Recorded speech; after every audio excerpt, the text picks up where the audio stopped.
dip bars and parallel bars are very popular sports equipment. Using this equipment, you can do amazing exercises such as dips, which are one of the most effective and powerful. What will happen to your body if you perform dips regularly? I'll analyze it in detail in this video, so watch it till the end. It'll be very interesting. Let's go! Regular dips contribute to the growth of strength and muscle mass. Dips give an excellent load on the lower pectoral muscles.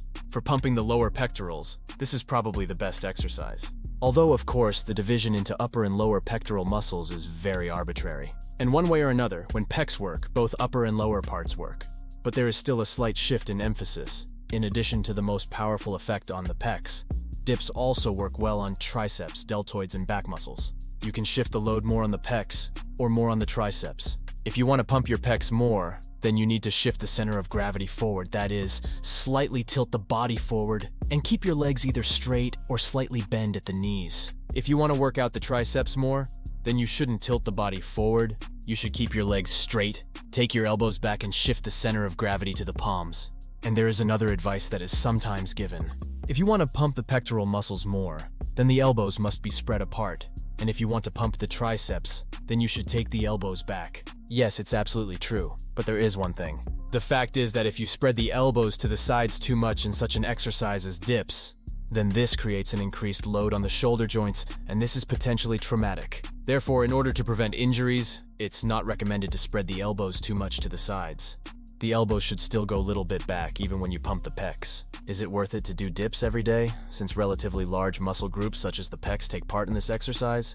It's not recommended to do it every day. In addition, it is quite high intensity, multi-joint, requires significant resources, and as a result, requires a relatively long recovery. You need to rest for at least 2 days after dips, that is. I wouldn't recommend you to do dips more than twice a week. If you already can perform more than 20 reps at one set, and your goal is to increase muscle mass, as well as strength, then of course you need to increase not the number of repetitions, but increase weight and intensity. There are also a few very important things to keep in mind. The fact is that dips are potentially traumatic. You can really get injured if you don't follow the correct technique and don't know certain nuances. First, you always need to maintain a static body position. This doesn't mean that it has to be straight. It can also be tilted forward if you want to shift the focus to the pectoral muscles. But if you tilt it forward a little, then you must maintain this position both at the top and at the bottom. You shouldn't swing.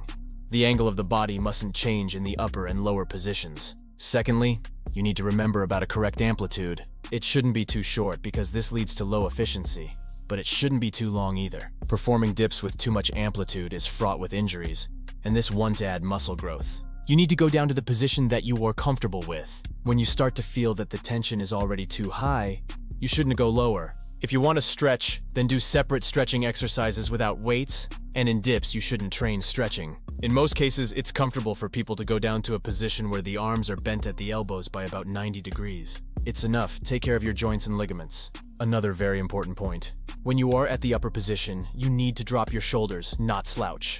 This is an important point that can prevent injuries. That is, when you have risen to the top point, your head and neck shouldn't be literally pressed into your body. On the contrary, when you rose to the highest point, you should straighten and stretch your head and neck. If you feel that you can do it and don't have enough strength, then you need to reduce the load, and you shouldn't chase the number of repetitions to the detriment of proper technique. I also recommend you to watch other videos on our channel.